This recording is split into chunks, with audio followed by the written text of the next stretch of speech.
প্রিয় উপস্থিতিবৃন্দ, আমি এখানে আরো দুটি বিষয় একটু উল্লেখ করতে চাই। যে কথাটি আমি তার মধ্যে একটি কথা আমি অনেক আগে বলেছিলাম, প্রায় 10 বছর আগে আমি বলেছিলাম। বাংলাদেশ জাতীয়তাবাদী দল বিএনপি এক যুগেরও বেশি সময় ধরে বাংলাদেশের জনগণের যে দাবি, বাংলাদেশের জনগণের যে অধিকার ছিনতাই হয়ে গিয়েছিল স্বৈরাচারের দ্বারা, সেই দাবি প্রতিষ্ঠিত করার জন্য, জনগণের সেই অধিকারকে ফিরিয়ে আনার জন্য বাংলাদেশ জাতীয়তাবাদী দলের মূল দল সহ বিভিন্ন অঙ্গ সহযোগী সংগঠনের বহু নেতাকর্মী আত্মহত্যা দিয়েছেন, বহু নেতাকর্মী বিভিন্নভাবে নির্যাতিত অত্যাচারিত হয়েছেন। এর মধ্যে রিসেন্টলি ছাত্র জনতার অভ্যুত্থানের মাধ্যমে জুলাই আগস্ট মাসেও বহু মানুষ আত্মহত্যা দিয়েছেন, হতাহত হয়েছেন বিভিন্নভাবে।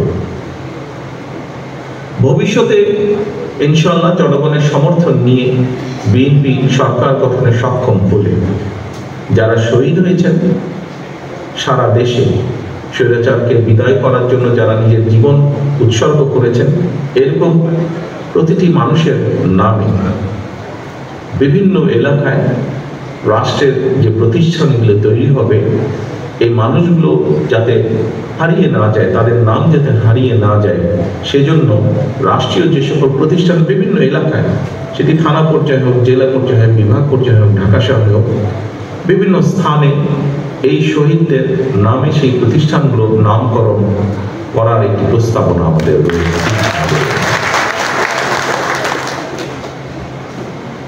এবং একই সাথে একটু আগে যে কথাটি বলেছি যে যারা বিভিন্নভাবে ক্ষতিগ্রস্ত হয়েছেন, কতটুকু আমরা পারবো জানি না, তবে আমাদের অবশ্যই প্রচেষ্টা থাকবে যে কয়জন মানুষকে আমরা সহযোগিতার হাত বাড়িয়ে দিলে তারা কিছুটা হলেও সুস্থ হয়ে উঠতে পারবেন, সেই প্রচেষ্টা আমরা গ্রহণ করব। যে কয়জন মানুষকে করা সম্ভব সহযোগিতা, এটি একটি। আরেকটি বিষয় আপনাদের সামনে আমি আজকে উল্লেখ করতে চাই। এখানে আমরা মাত্র 10 জন মানুষকে আজকে আমরা হুইল চেয়ার দিচ্ছি। আন্দোলনের বাইরেও বিভিন্নভাবে সামাজিকভাবে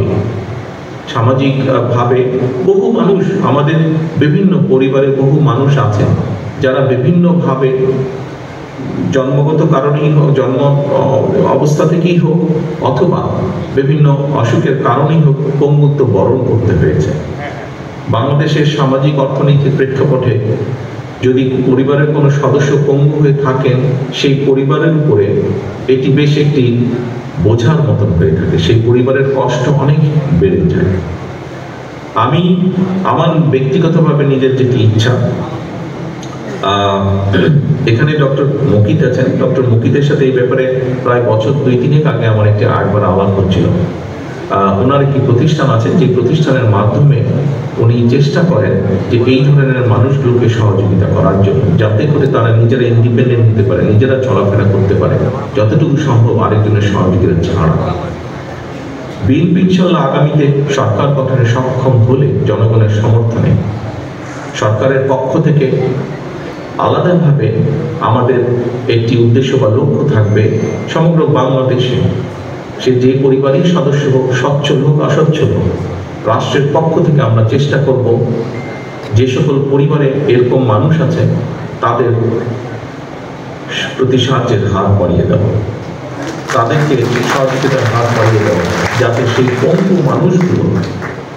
করে সেই পঙ্গু মানুষগুলো নিজেরা যতটুকু সম্ভব স্বাবলম্বী হতে পারে। প্রিয় উপস্থিতিবৃন্দ, আজকে বক্তব্য অনেক হয়ে গেছে। আমি মনে করি আসলে এখন যতটা বক্তব্য দেওয়া উচিত তার থেকে বরং যতটুকু সম্ভব সময় বাঁচিয়ে সেই সময়টা কাজে লাগানো উচিত।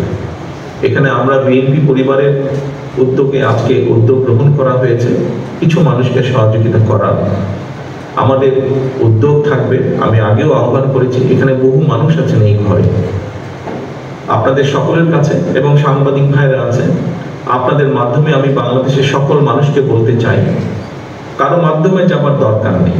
আপনি নিজে যদি মনে করেন যে আপনি একজন হোক, দুইজন হোক, পাঁচজন হোক, আপনার সামর্থ্য অনুযায়ী আপনি কাউকে সহযোগিতা করতে পারবেন, সেই মানুষটিকে কিছুটা হলেও চলাফেরায় হোক বা ভিন্নভাবে হোক স্বাবলম্বী করে দেওয়ার দয়া করে সহযোগিতার হাত বাড়িয়ে দেবেন।